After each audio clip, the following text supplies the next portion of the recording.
Bismillahirrahmanirrahim. So we have started the plane of symmetries, plane of symmetry और planar molecule हम discuss कर रहे थे।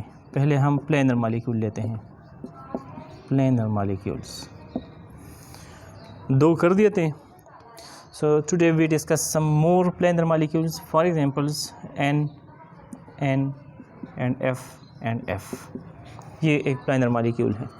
तो इसमें N fold axis of rotation तो पहले हमने कर दिए थे। So इसमें N fold axis of rotation क्या है, symmetry operations क्या है, this possess 1C2 और वो कहाँ पर है, in the plane of the molecule है, in the plane of the molecule, in the plane of molecule. ये हम पहले इसमें से आइडेंटिफाई कर चुके हैं। यहाँ से इसमें एक C2 है।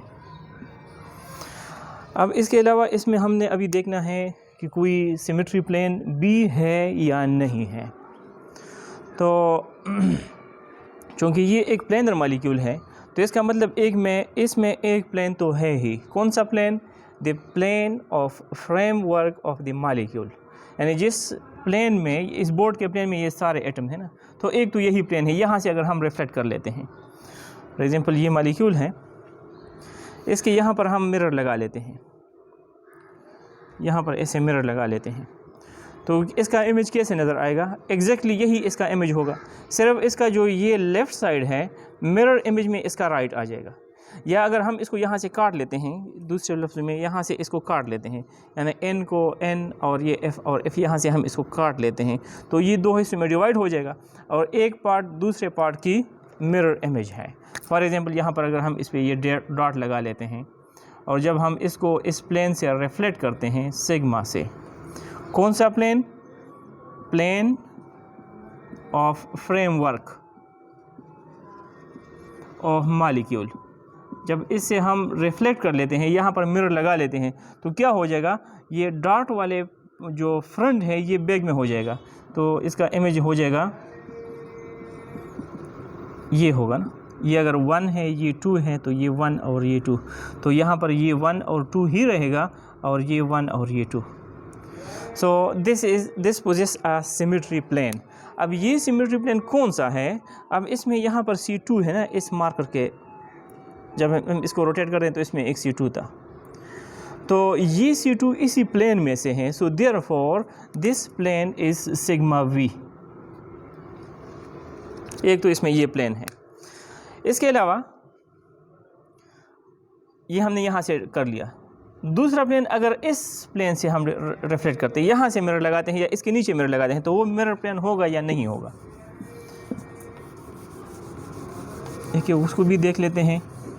एक तो इसमें प्लेन हमने, यानी एक तो इसमें बाय डिफ़ॉल्ट है, क्योंकि प्लेनर मॉलिक्यूल है तो इसमें एक प्लेन तो होता ही है। अब दूसरा, अगर 1 2 ये 1 और 2 यहाँ पर मिरर लगा लेते हैं, तो इसका इमेज कैसा होगा? इसका इमेज हो जाएगा, ये इसका इमेज होगा ना, 1 2 1 और 2। अब अगर ये दोनों डिस्टिंग्विशेबल है, या अगर दूसरे अल्फाज में अगर ये मॉलिक्यूल हम इधर उठा ले, इसके ऊपर रख दे, पहले ऐसे थे ना, अब ये ऐसे हो गया। अब अगर ये हम इसके ऊपर उठा दे, इस N और N तो एक दूसरे के ऊपर सुपर इम्पोजर हो जाएंगे, लेकिन ये दोनों F ऊपर आ जाएंगे, यानी F के ऊपर नहीं आना है। अगर F और F हम एक, ये F F के ऊपर लाते हैं और ये इसके ऊपर लाते हैं, तो फिर ये N और N ये सुपर इम्पोजिबल नहीं होंगे। So therefore this is not a plane, not a symmetry plane. Plane तो है लेकिन सिमेट्री प्लेन नहीं है। एक बोर्ड वाला हो गया, एक ये बोर्ड के परपेंडिकुलर होगा, और बोर्ड का परपेंडिकुलर यहाँ से भी पॉसिबल है। फिर क्या हो जाएगा,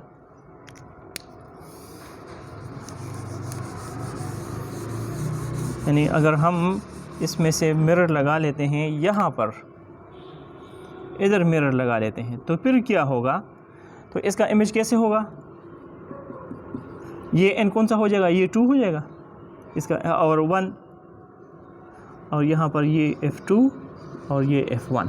तो अब ये दोनों, ये ओरिजिनल और ये इमेज, ये दोनों इनडिस्टिंग्विशेबल है।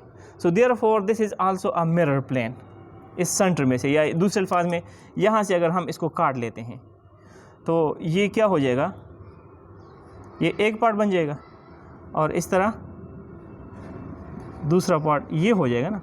तो अब ये पार्ट, लेफ़्ट पार्ट राइट की मिरर कॉपी है और राइट लेफ़्ट की मिरर कॉपी है। यानी जब हम इस मॉलिक्यूल को यहाँ इस प्लेन से डिवाइड कर लेते हैं, ये कौन सा प्लेन है, through the centre of the nitrogen bond और perpendicular to plane of framework of the molecule है। तो इससे इनडिस्टिंग्विशेबल कॉन्फ़िगरेशन बन जाती है। यानी इसका इमेज और ये मॉलिक्यूल, ये ओरिजिनल मॉलिक्यूल है, ये इसका इमेज है, तो ये दोनों इनडिस्टिंग्विशेबल है। तो जब इनडिस्टिंग्विशेबल है, so this is a mirror plane, this is a mirror plane. So therefore this molecule poses another mirror plane. अब ये मिरर प्लेन कौन सा है, अब चूँकि यहाँ इसमें से ये प्लेन इस तरह गुजर रही है ना, तो इसी प्लेन में से वो C2 भी है ना, C2 भी इसी डायरेक्शन में है, तो ये प्लेन भी सिग्मा V है। यानी सिस मॉलिक्यूल में दो प्लेन्स हैं, ये देखिए ऐसे हैं, ये प्लेन है ना, ये दो प्लेन्स हैं, इस तरह हैं।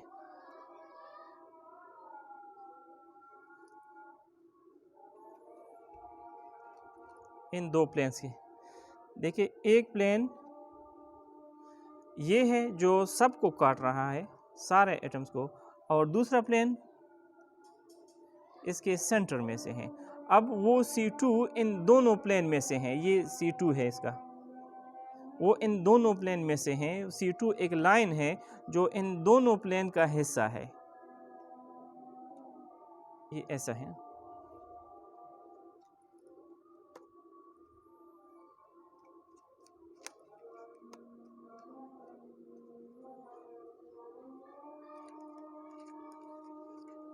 ऐसे हैं,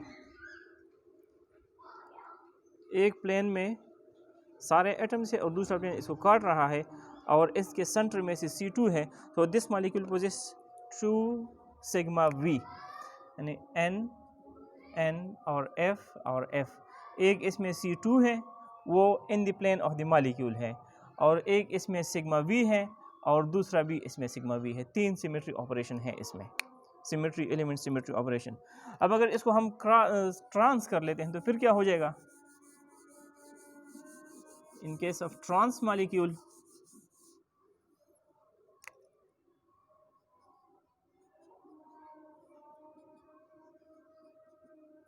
ये 1 2 1 और 2, तो अगेन ये प्लेनर मॉलिक्यूल है।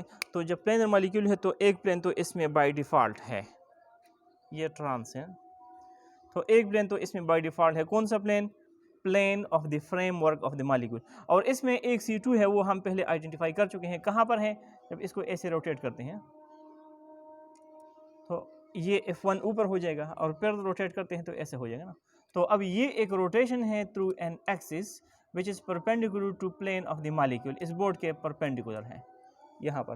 यानी इसमें एक C2 है, 1 इसमें है C2 और वो है perpendicular to plane of framework of molecule, या इस केस में इस बोर्ड के परपेंडिकुलर है। अब इसमें एक प्लेन, ये प्लेनर, ये जिस प्लेन में है ये एक प्लेन है, मिरर प्लेन है, यानी यहाँ से जब हम रिफ्लेक्ट करते हैं तो इसका इमेज ऐसा ही होगा। यानी यहाँ पर इसके सामने इधर मिरर लगा लेते हैं तो इसका इमेज कैसे होगा, जैसा है ऐसा ही नज़र आएगा। सिर्फ फ़र्क ये होगा कि उसका राइट इसका लेफ़्ट हो जाएगा और इसका लेफ़्ट उसका राइट हो जाएगा ना। तो ये एक, इसमें एक प्लेन है, पोजेसेस वन प्लेन, और ये plane, this plane is perpendicular, कौन सा प्लेन है, framework of the molecule, plane of framework of molecule, and this plane is perpendicular to C2. This plane is perpendicular to C2, so therefore this is sigma H. इस case में F में ये board वाला plane वो sigma we है, इस case में वो सिग्मा वी है बोर्ड वाला प्लेन, क्योंकि इसमें C2 इसी बोर्ड के प्लेन में था, तो लिहाजा ये प्लेन सिग्मा वी है। इस केस में बोर्ड वाला प्लेन इसके परपेंडिकुलर है, तो इसलिए इसमें सिग्मा एच है, सिग्मा एच। दूसरा इसमें ये प्लेन था परपेंडिकुलर, वो प्लेन इसमें अगर हम देख लें यहाँ से, यानी इसमें तो एक प्लेन था, मिरर प्लेन था, दो प्लेन थे, एक फ्रेमवर्क ऑफ द मॉलिक्यूल और दूसरा वर्टिकल प्लेन, इस तरह perpendicular to plane of the framework of the molecule. ये अगर हम इसमें देख लें, ये 1 2 1 और 2, यानी यहाँ पर मिरर लगा लेते हैं, तो इसका इमेज कैसा होगा, ये हो जाएगा 2 और ये 1 और 2 का F ऊपर है और N1 का F नीचे है। तो अब ये दोनों सुपर इम्पोजिबल नहीं है या डिस्टिंग्विशेबल है, तो ये मिरर प्लेन नहीं है, ये सिग्मा नहीं है। इस केस में सिग्मा है, ये यहाँ पर सिग्मा है, मिरर प्लेन है। इस केस में ये मिरर प्लेन नहीं है। इस तरह दूसरे केस में इसमें हमने यहाँ से मिरर रिफ्लेक्ट किया था, तो उसका इमेज वो भी मिरर प्लेन नहीं था। इसमें भी देख लेते हैं, अगर यहाँ से हम इसको रिफ्लेक्ट कर लेते हैं तो इसका इमेज कैसे होगा, N ये F ऊपर, हाँ जी, और ये F नीचे हो जाएगा। तो अब ये अगेन ये दोनों सुपर इम्पोजिबल नहीं है, डिफरेंट है, तो ये भी मिरर प्लेन नहीं है। यानी इसका मतलब ये हुआ कि सिस में एक C2 है और दो प्लेन हैं, 3 सिमेट्री ऑपरेशन हैं इसमें, और ट्रांस में एक C2 है और एक सिग्मा है, एक प्लेन है सिग्मा H है, तो दोनों की सिमेट्री डिफरेंट है। इसी तरह हमने ईथीन डिस्कस किए थे, different configurations of ethene and it's derivatives, तो उसमें भी हमने infold axis of rotation identify किए थे। अब इसमें अगर हम प्लेन्स देख लें, पहले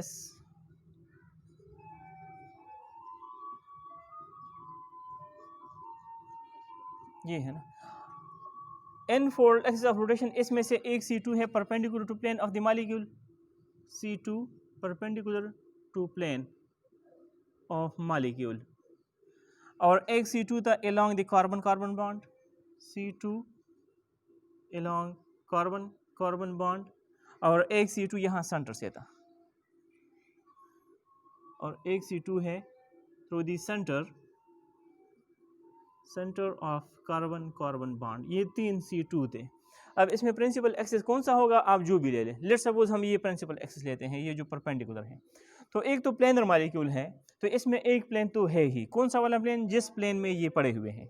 तो इस बोर्ड के प्लेन के परपेंडिकुलर एक C2 है। अगर इस C2 को हम प्रिंसिपल ले लेते हैं, यानी इसको अगर हम ये C2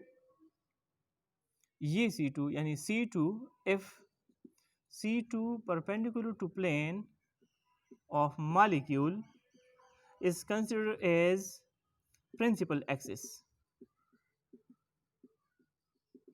then the plane of the framework of the molecule will be sigma h, क्योंकि ये इस प्लेन्स के ये C2 perpendicular principal axis perpendicular हो जाएगा। सो प्लेन ऑफ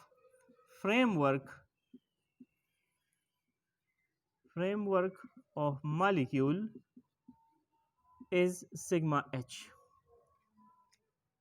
ये इसका C2 हो जाएगा ना, प्रिंसिपल एक्सिस के परपेंडिकुलर जो प्लेन है ये C2 है, और ये बोर्ड वाला प्लेन इसका एक प्लेन है सिग्मा है। यानी अगर हम इस बोर्ड के प्लेन से इसको रिफ्लेक्ट करते हैं सिग्मा h से, तो क्या हो जाएगा, ये 1 है, ये 2 है, 1 2 3 और 4। फॉर एग्जांपल इस पे अगर हम इधर डॉट लगा लेते हैं फ्रंट साइड पर, तो इधर फ्रंट ही बैक साइड पे चला जाएगा फिर, तो ये हो जाएगा C और C, ये 1 2 H H ऐसा ही होगा, तो ये सिग्मा H हो जाएगा। दूसरा, अगर हम इस प्लेन से रिफ्लेक्ट कर, यानी सेंटर से डिवाइड कर लेते हैं, यहाँ से हम रिफ्लेक्ट कर लेते हैं, तो वो कोई प्लेन है या नहीं है, यानी प्लेन ये 1 2 1 2 3 और 4, यहाँ से हम इसको रिफ्लेक्ट करते हैं, ये प्लेन्स, दिस इज यहाँ पर मिरर लगा लेते हैं, या यहाँ से हम इसको काट लेते हैं, तो ये दो हिस्सों में डिवाइड हो जाएगा। एक पार्ट दूसरे पार्ट की मिरर कॉपी है। जब यहाँ से हम रिफ्लेक्ट करेंगे इसको, तो इमेज कैसे बनेगा?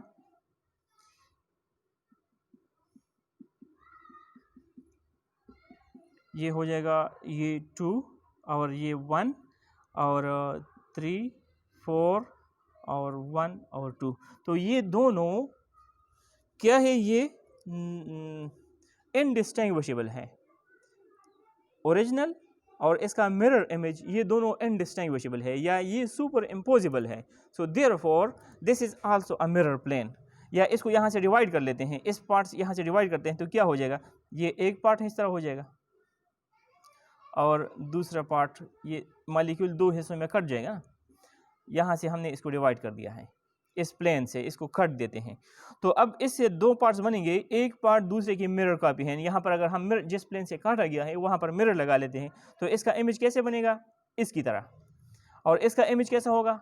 इसकी तरह। यानी लेफ्ट साइड का इमेज राइट साइड है और राइट साइड का इमेज वो लेफ्ट साइड है। सो इस प्लेन के डिवीजन से दो पार्ट्स बन जाते हैं जो एक दूसरे की मिरर इमेजेस हैं। तो लिहाजा इस प्लेन को हम कहते हैं मिरर प्लेन। अब ये प्लेन कौन सा होगा कि ये यहाँ से हम काट रहे हैं ना, इस प्लेन से, इसमें जो प्रिंसिपल एक्सिस था वो भी इसी प्लेन में है। वो एक लाइन है ना, इसके परपेंडिकुलर है टू द सेंटर, और वो लाइन इस प्लेन का हिस्सा है। तो ये प्लेन पर कौन सा हो जाएगा? ये हो जाएगा sigma we. This contains 1 sigma we. इस तरह अगर यहाँ से काट लेते हैं, यानी इधर से रिफ्लेक्ट कर लेते हैं, तो फिर क्या हो जाएगा? ये H2 H4 जो नीचे है इमेज में ऊपर नज़र आएंगे, और जो 1 और 3 ऊपर है ये इमेज में नीचे नज़र आएंगे। या यहाँ से इसको काट लेते हैं, दो हिस्सों में कट जाएगा ना यहाँ से। ये भी अगर हम इसको यहाँ पर मिरर लगा लेते हैं या काट लेते हैं, तो दो हिस्सों में डिवाइड हो जाएगा। तो इसका इमेज कैसा हो जाएगा? यानी चलो लिख लेते हैं CH ये है 1 2 1 2 3 और 4। यहाँ से इसको रिफ्लेक्ट करते हैं, ये इधर मिरर लगा लेते हैं। तो इसका इमेज कैसे होगा? इधर अगर मिरर लगा ले, उसमें आप देख ले, तो क्या होगा? ये इसका इमेज हो जाएगा 1 और 2, ये 2 यहाँ पर हो जाएगा और 4 ऊपर, और इस तरह ये 3 नीचे हो जाएगा और 1 नीचे हो जाएगा। तो ये दोनों इनडिस्टिंग्विशेबल है या सुपर इम्पोजिबल है, तो इसलिए ये भी एक सिमेट्री प्लेन है। अब इसी प्लेन में वो C2 भी है, इसका मतलब ये भी सिग्मा वी है। तो E3 में 3 C2 थे, ये 3 C2 हैं, और 3 इसमें प्लेन हैं, 3 मिरर प्लेन से, 1 सिग्मा H और 2 सिग्मा V है। इस तरह अगर इसको हम क्लोरीन से हमने रिप्लेस किया, दो एटम्स को क्लोरीन से रिप्लेस कर दिए थे, तो फिर उसमें क्या सिमेट्री एलिमेंट्स पर क्या असर पड़ा था?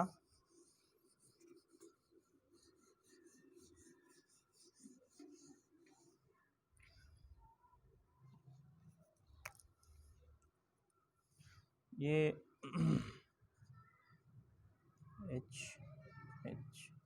HCl और Cl, ये 1 2 1 2 1 और 2। तो इसमें क्या था? इसमें एक C2 है इस केस में, और वो C2 कहाँ पर है? In the plane of the molecule. यहाँ से जब हम रोटेट करते हैं तो इससे इनडिस्टिंग्विशेबल कॉन्फ़िगरेशन बन जाती है। 360 से जब हम रोटेट करते हैं इस हालत में, है ना, ये ऊपर वाले फॉर एग्जांपल अगर हाइड्रोजन है, यानी पहले इथीन में ये एक परपेंडिकुलर था, इथीन में ऐसे भी था ना, लेकिन इस केस में वो परपेंडिकुलर वाला नहीं है, क्योंकि अगर यहाँ से हम रोटेट कर लेते हैं तो क्या हो जाएगा? ये जो ऊपर दोनों हाइड्रोजन हैं ये नीचे हो जाते हैं और क्लोरीन ऊपर हो जाएंगे ना। तो वो जो C2 perpendicular to plane work of the molecule था वो इसमें ख़त्म हो जाएगा। दूसरा इथीन में एक C2 इधर कार्बन कार्बन बॉन्ड के पैरेलल भी था, यानी ऐसे जब हम इसको रोटेट कर रहे थे, तो क्योंकि जब सारे हाइड्रोजन होंगे तो दो हाइड्रोजन ऊपर हैं, इस तरह फिर दो हाइड्रोजन ऊपर हो जाएंगे, तो इससे तो कोई इनडिस्टिंग्विशेबल होंगे। लेकिन इस केस में अब एक ऊपर क्लोरीन है, नीचे हाइड्रोजन है, तो ऐसे जब रोटेट करेंगे तो वो डिफरेंट हो जाते हैं ना। तो ये कार्बन कार्बन बॉन्ड के अलॉन्ग जो C2 है वो भी ख़त्म हो जाता है। तो इसमें सिर्फ एक C2 है, ऐसे रोटेट करते हैं in the plane through an axis in the plane through the centre of the carbon carbon bond. जब रोटेट करते हैं तो इसमें एक C2 है। अच्छा, हम ये तो हम डिस्कस कर चुके हैं। अब हम इसमें हमने प्लेन देखने हैं। तो एक चूंकि ये प्लेनर मॉलिक्यूल है तो एक तो प्लेन इसमें है ही, कौन सा वाला, जिस प्लेन में ये सारे एटम्स पड़े हुए हैं। सो possesses one plane of symmetry, plane of symmetry। और वो कौन सा है, plane of framework of molecule. तो अब वो सिग्मा V है या सिग्मा H है। देखिए इसमें एक C2 है और वो C2 कहाँ पर है, वो इसी बोर्ड के प्लेन में है।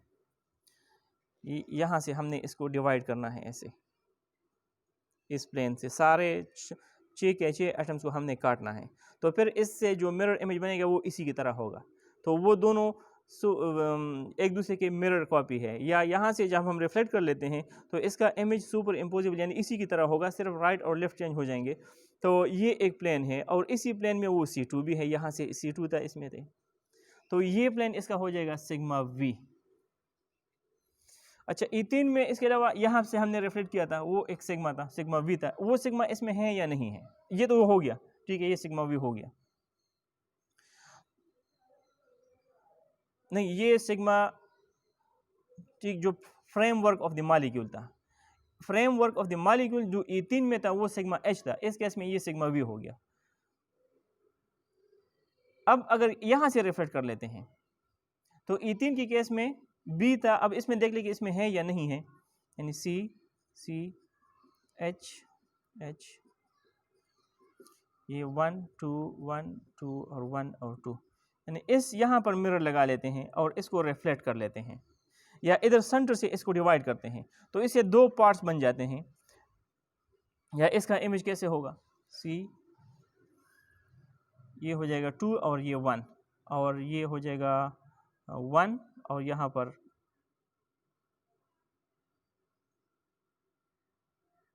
चाहिए क्लोरीन है।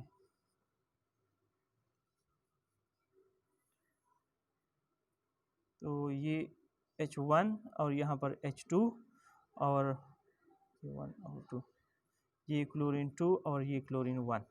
तो अब ये दोनों नॉन इनडिस्टिंग्विशेबल है या सुपर इम्पोजिबल है। तो ये भी एक प्लेन है, मिरर प्लेन है।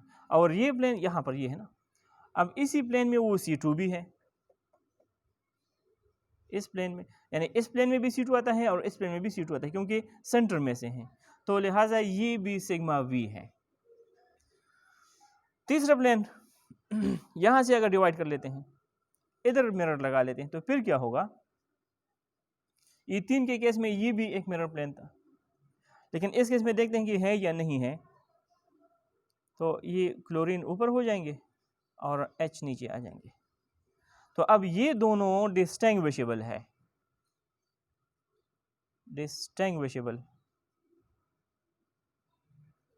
या नॉन सुपर इम्पोजिबल है। क्लोरीन, ये कार्बन और कार्बन अगर हम एक दूसरे ऊपर रखेंगे तो हाइड्रोजन के ऊपर क्लोरीन आ जाता है और क्लोरीन के ऊपर इसका हाइड्रोजन आ जाएगा। तो ये मिरर प्लेन नहीं है, not sigma V। So in case of E3 उसमें 3 C2 थे और 3 सिग्मास थे, 2 सिग्मा V 1 सिग्मा H।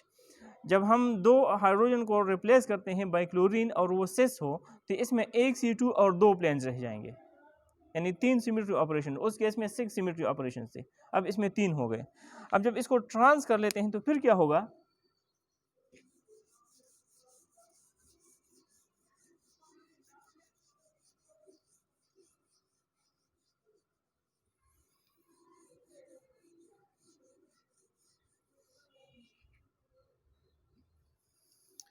ये ऐसे ट्रांस कर दिया है,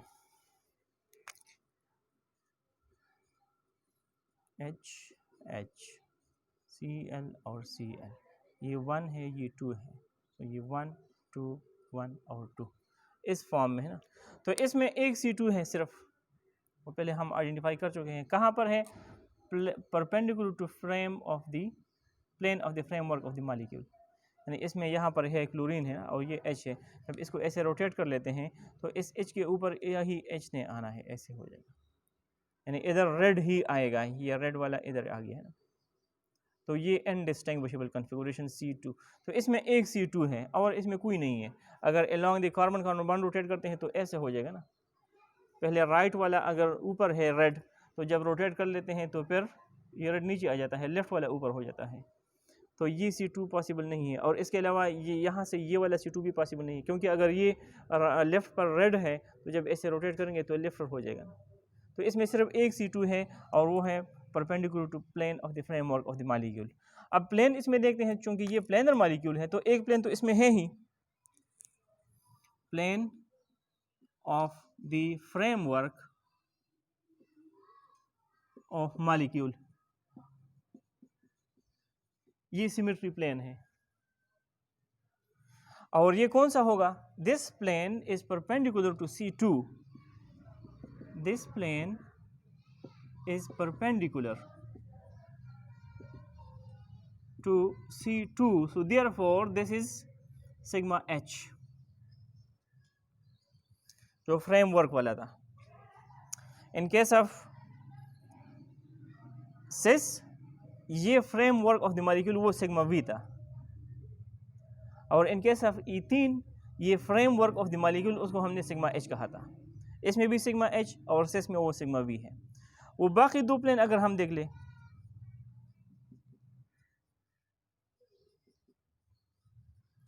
1 2 1 2 एंड 1 एंड 2, यहाँ से अगर हम रिफ्लेक्ट कर लेते हैं मिरर प्लेन से, तो इसका इमेज कैसे होगा? ये 2 इधर 2 राइट पर है, इसके इमेज में लेफ्ट पर हो जाएगा, और C1 लेफ्ट पर है तो इधर ये राइट पर हो जाएगा, और ये हो जाएगा H2 और ये Cl2, इस तरह ये Cl1 और ये H1।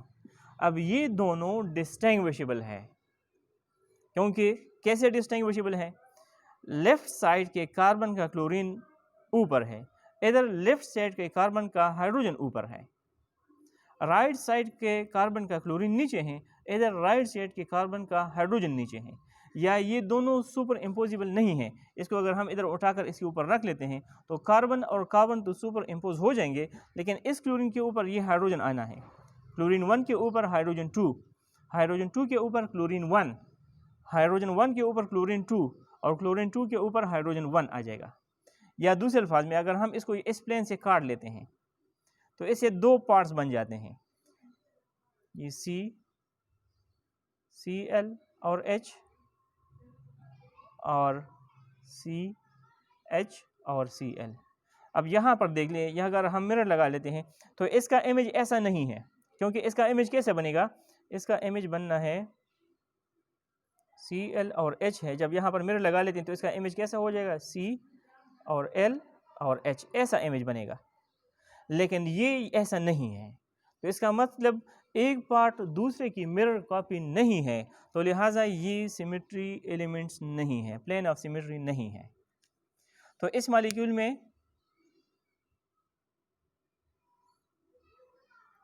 अच्छा, अब इस तरह यहाँ से डिवाइड, यहाँ से रिफ्लेक्ट कर लेते हैं, इस प्लेन से अगर हम रिफ्लेक्ट कर ले तो फिर क्या हो जाएगा?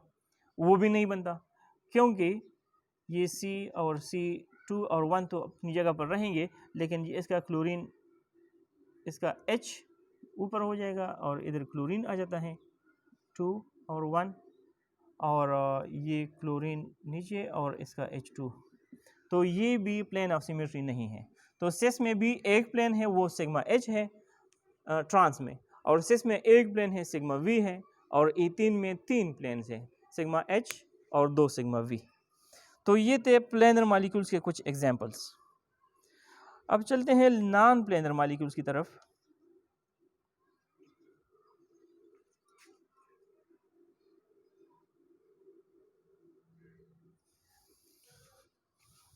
अच्छा, नॉन प्लेनर में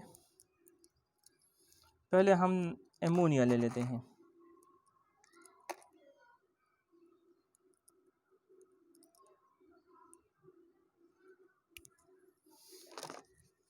NH3,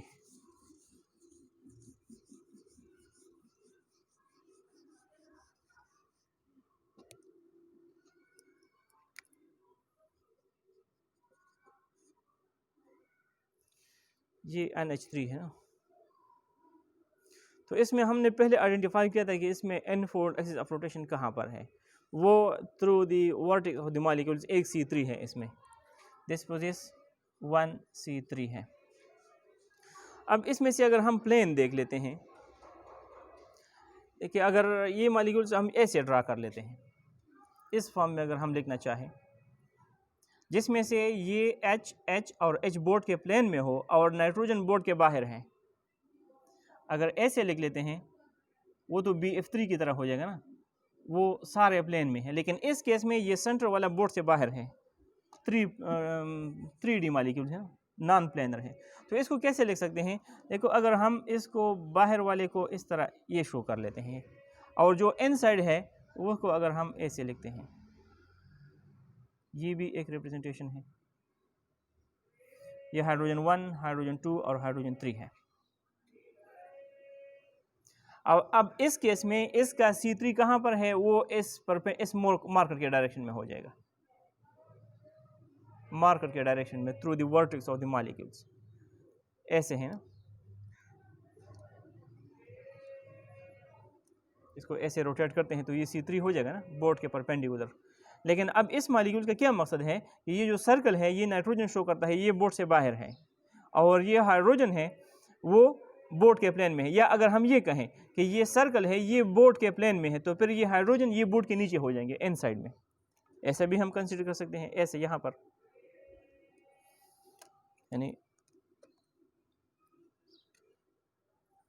इस तरह है, ये N है, ये हमारे पास N है, ये इस बोर्ड के प्लेन में है, ये N इस प्लेन में है, और ये H और H ये बोर्ड के नीचे है, इनसाइड द बोर्ड है। ऐसा भी हम लिख सकते हैं। चलो ऐसे कर लेते हैं कि ये नाइट्रोजन को बोर्ड के प्लेन में कंसिडर कर लेते हैं, और ये जो H1, H2 और H3 है वो बोर्ड के पीछे है, बोर्ड के इनसाइड में है। तो इसका एक्सिस ऑफ रोटेशन इस बोर्ड के परपेंडिकुलर हो जाएगा। अब अगर हम इसको, ये हमारा एक्सिस ऑफ रोटेशन है ना, अब अगर हम इसको यहाँ से रिफ्लेक्ट कर लेते हैं, इधर मिरर लगा लेते हैं यहाँ पर, यानी ऐसा है, इस तरह है, यहाँ पर हम मिरर लगा लेते हैं, तो इसका इमेज कैसा हो जाएगा, कैसा होगा, ये बोर्ड के प्लेन में नाइट्रोजन और ये 1 अपनी जगह पर हो जाएगा, और ये 2 इधर नज़र आ जाएगा और 3 यहाँ पर होगा। तो ये दोनों इनडिस्टिंग्विशेबल हैं। या दूसरे अल्फाज में अगर हम इसको यहाँ से काट लेते हैं तो इससे 2 पार्ट्स बन जाएंगे, एक पार्ट दूसरे पार्ट की मिरर कॉपी है। तो इसका मतलब ये मिरर प्लेन हो गया, सिमेट्री प्लेन है ये, यानी ओरिजिनल मॉलिक्यूल और इसका मिरर इमेज ये सुपर इम्पोजिबल है ना। इस तरह का दूसरा मॉलिक्यूल्स, यानी अगर हम इधर बना लेते हैं,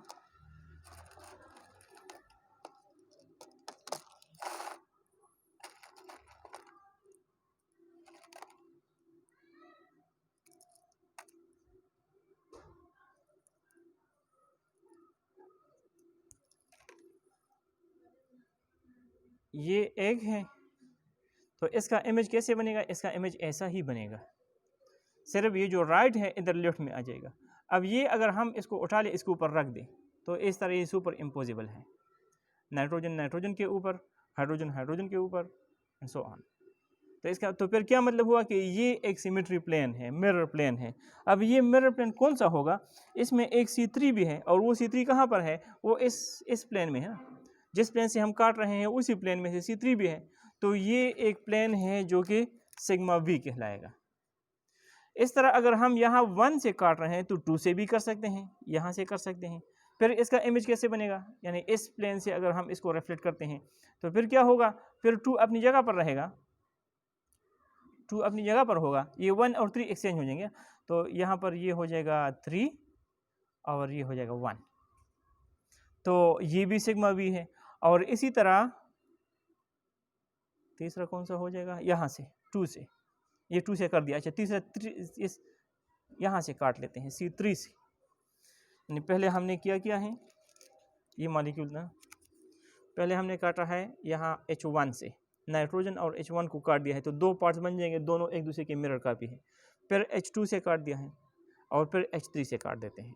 तो इस तरह जब हम रिफ्लेक्ट करते हैं इन 3 प्लेन से, तो इससे सुपर इम्पोजिबल ना या नॉन डिस्टिंग्विशेबल कन्फिगुरेशन बन जाती है। सो दिस पोजेस 1 C3 और 3 सिग्मा V।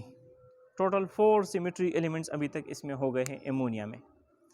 इसी तरह अगर हम ले लेते हैं मीथेन को, मीथेन में क्या होगा?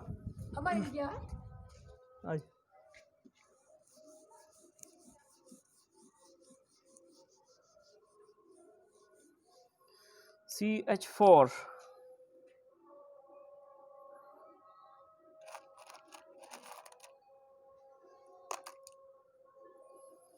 CH4 में हमारे पास प्रिंसिपल एक्सिस क्या था? C3 था।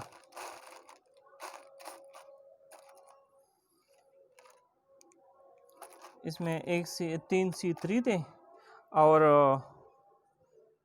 3 इसमें C2 थे ना। ये प्रिंसिपल एक्सिस हमने इसमें मालूम किया था ना। तो इसी तरह अगर अमोनिया की तरह हम इसको इसकी तरह देख लेते हैं ना। चलिए अज़ान हो गई है।